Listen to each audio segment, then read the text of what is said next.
Greetings, my friends. Welcome to this explainer.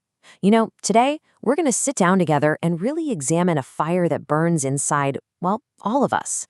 We're looking at anger, but not as some wild beast that needs to be locked in a cage. No, we're going to discover how we might actually transform our rage into protection and ultimately into love. It sounds impossible, right? Let's dive in. Now, I want to ask you a question, and I'd love for you to truly pause and consider it for a second. Is your anger actually your enemy? I mean, for so long, we're taught to fight our temper, aren't we? To just push it down, to hide it away. But what if? What if the very emotion you've been fighting so incredibly hard is actually trying to help you? What if it's kind of a misunderstood guardian? The source material gives us this absolutely profound truth.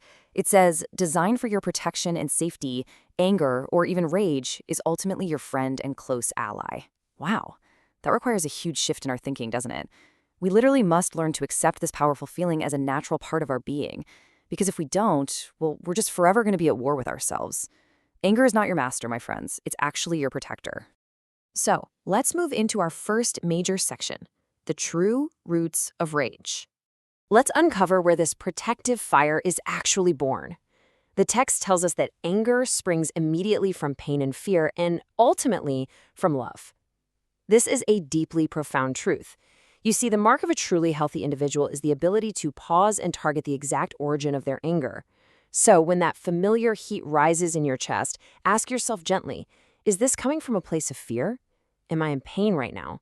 Or am I angry because I deeply care for something that feels threatened? We all face a crossroads here. On one side, we see actions motivated by fear. You see, when our anger becomes disconnected from our basic caring emotions, it gets dangerous. It instills physical or emotional pain in others. But on the exact opposite side, when we connect our anger to love, that destructive rage just dissolves. Good sense prevails. Danger literally only arises when we forget that, deep down, we're reacting because we care for ourselves or for those we hold dear. That brings us to our next section, a highly practical one, drain the brain. Okay, so here's our first real practical tool for the exact moment your temper flares. When the fire sparks, you've got to mentally challenge yourself with 3 specific questions. Number 1, what is the true source of your irritation? Number 2, what is the actual degree of your anger? And number 3, what is the other person's real role in the situation? By kind of flipping the circumstances around and asking how you would want to be treated, you essentially drain the brain of the immediate poison. You stop it before it escapes and causes real damage to your relationships. And if the mind needs a little backup, we have our next section, the physical escape strategy. Sometimes the mind really needs the body's help. We all know that feeling, right? That familiar rumble of rage building deep in the chest and the shoulders. Well, 5 to 10, that is the magic number of minutes you need for a fast-paced stroll. Whether you're at home or at the office, when that rumble begins, just excuse yourself. Stepping away to walk vigorously pushes the angry energy right out through your feet rather than out through your words. This is essentially the fight or flight strategy in action. Escaping the potential conflict physically gives your mind and body the grace period they desperately need to cool down. And please, do not see walking away as a weakness. It is a profound strength. Excusing yourself to practice this escape is actually one of the absolute most popular and useful ways to honor yourself and others in moments of intense heat. Now let's look a bit further ahead in our next section, long-term healthy habits. So, we've talked about immediate moments, but how do we build lasting habits for processing these negative emotions? 20. I'm just going to let the weight of that number sink in for a second. 20. Count to 20 before you speak, before you hit send on that message, before you speak up in defense. Just give yourself 20 seconds of silence to ensure you're finding the very best approach, rather than just reacting blindly with anger.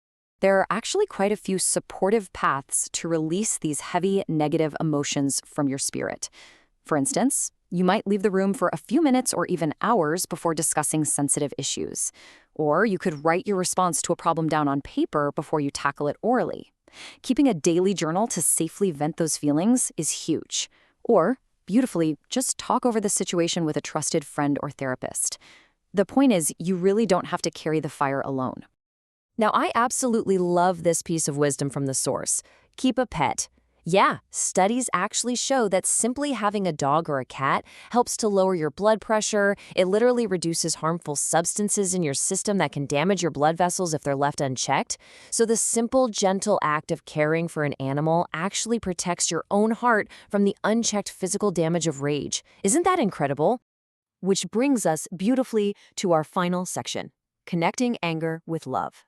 We return now to our core theme, love, as the ultimate anchor for our fiercest emotions.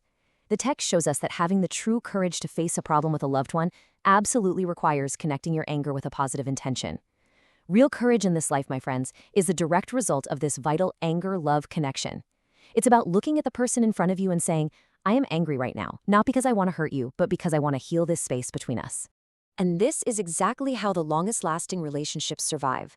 Healthy couples master the art of deciphering and communicating through their anger. They don't hide from it, they understand it. When you can master this expression, in conjunction with love, the source text reveals something quite beautiful. You will actually attract more loving, understanding people into your own life. So as we wrap up this explainer, I want to leave you with this final lingering thought. How will you transform your next angry moment into an act of courage and love? When that fire rises in your chest, I hope you remember it is your protector. Drain the brain. Walk it off for 5 to 10 minutes if you must. Count to 20. But above all else, find the love at its root. Thank you for sharing your time with me today. May your next frustration be not a stumble, but a stepping stone.